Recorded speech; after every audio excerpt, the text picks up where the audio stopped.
Marami tayong mga magkakambing na nagtatanong kung kailan daw pwedeng ilabas ang mga bisirong kambing. Yung bang kapag kapanganak, kailan daw pwedeng isama sa pastulan. Ayan, sa aking practice na ginagawa dito sa aking farm, iniintay ko muna maka 3 months sila bago ko ilabas. So, pangsamantala, kinukumpay-kumpayan ko muna dito. Tapos ngayon, syempre, kaya ako ginagawa yan dahil prone pa sila sa bulate. Ayan, yung bulate kasi pagka nagtahi agad ang mga kambing mo, ay ikamamatay nila yan. Tapos syempre, hindi pa naman kumakain ng damo ang mga kambing na bagong panganak. At dede pa lang ng kanilang inahin ang kanilang kinakain. At syempre yung inahin kailangan mas makarami ng pagkain at mas makarecover siya. So ngayon ay ikatatlong buwan na ng aking bisiro. At tiyaga-tiyaga kasi ako ng pangungumpay dito. Ngayon susubukan ko na silang ilabas. Yan, sa dami na kinain nila, ayun hindi ko pa nalinis. Yan. Ngayon susubukan natin silang ilabas at obserbahan natin kung paano ang response niya ngayong araw. Okay. So yung ating bisiro na si Pebisco, ngayon lamang makakatikim yan ng paglabas. Ayan. So kanyang nanay nananaid pa. So subukan natin silang ilabas dito.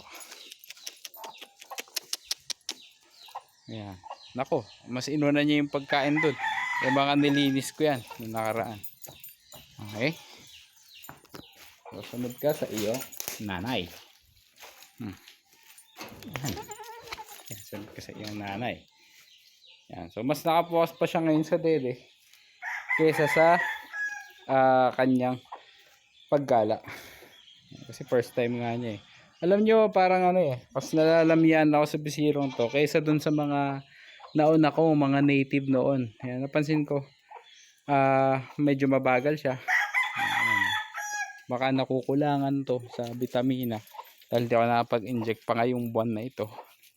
At baka talagang yung nag-uulan, siya ay mabagal-bagal pa. Ayan. Kasi nasanay ako noon, kapag naglalabas ako ng mga bisiro, tumatakbo sila. Okay, huwag mo na inumin yan dahil ito'y tubig ulan. Yan. Nako, iniinom na niya agad. Okay. So ayan, nasanay ako nun pag nilabas ko yung mga bisiro ko, takbuhan talagang ganun. Ang tutulin. Tapos yung season na ganun, tag-ulan. So sa ngayon, ayan yung mga nakikita natin sa ating bisiro. Hindi siya kasing bilis nung iba.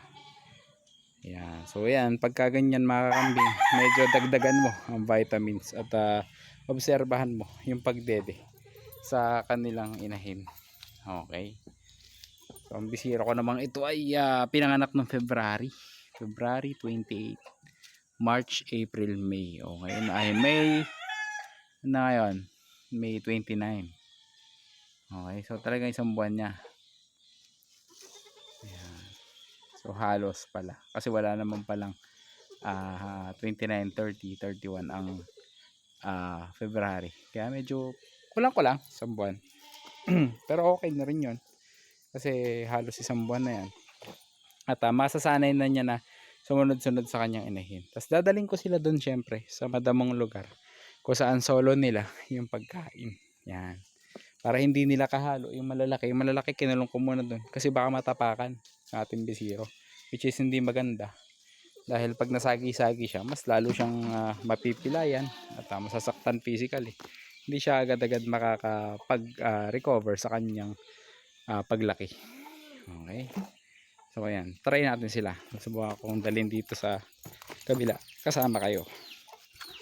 Okay. So, yan ko yung tali. Palabas natin dito. So makikita natin kung kaya niya sa hagdan. Kasi ito yung malalas na kambing talaga. Walang problema sa kanila yung hagdan. So ngayon dito nakikita ko siya ng konting kalamyaan. Kaya ito yung pwede nating i-topic to next time. Yan, yung kanyang pag-identify kung nasan yung nanay niya, yung tracking skills niya. Okay. Yan. Halika. Sige nga, tingnan natin kung maayos kung makakababa. Okay, nakakababa naman siya. Yan. Okay yan. Kasi pagka ang kambing ko ay napansin nyo na pagbaba ng hagdan, yan mapamalaki man yun o maliit pag bumaba sila ng hagdan, tapos napansin nyo na natumba, O lalo na sa pag-akyat, yung aakyat siya na hagdan. Tapos makikita mo hindi na siya makaakyat, parang umaangal siya, matutumba. Eh medyo maalarma ka na kasi nangihina na yun. Okay. So, mangga yung una niyang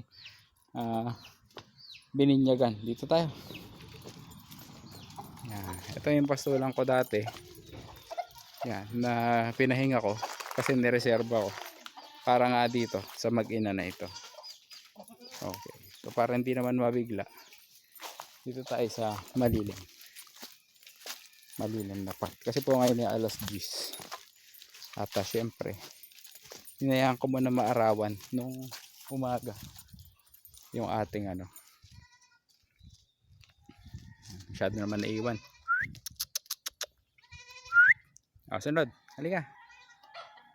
Yan, masyado naiwan yung zero. Yan, hinayaan ko maarawan kanina yan para syempre walang mga bulate na nananatili dun sa ibabaw ng ating mga dahon na magiging sanhi ng kanilang pagtatay.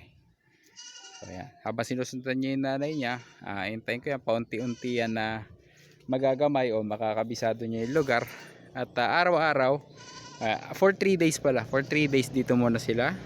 After ng 3 days para maka-reset ako sa lugar at hindi matiningan ng mga dumi, doon naman ako sa kabila.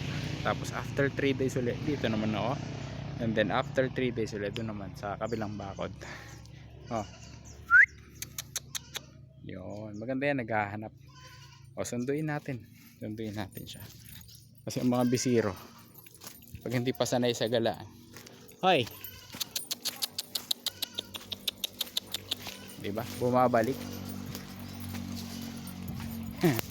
Dito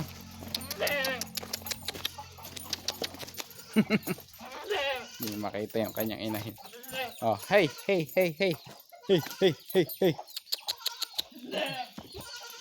Hoy, layo naman narating mo. Ito yung inahin mo. Ayun. Halika. Tapos meron siyang kakayang hanapin yung kanyang inahin na nawawala. At meron siyang magandang katangian na isang bisiro na tumawag ng tulong pag siya napapahiwalay. Tapos syempre, pag nakita na ninyo, susunod na siyang ganyan. Yan, siguro nasilaw lang sa araw. Kaya medyo nahiwalay. Unti-unti tayo. Halika. Yan lang mga kakambing ang share ko ngayong araw. Sana kahit pa paano nakatulong sa inyo. Para pag nagparami kayo ng kambing in the future. Yan, nadapa na. Nasabit. Halika. Okay. Halika. Medyo hindi pa siya sanay. Huwag nyo kalimutang mag-subscribe sa ating channel para sa mga ganito pang klase ng videos. Okay? Sana po nakatulong. Salamat.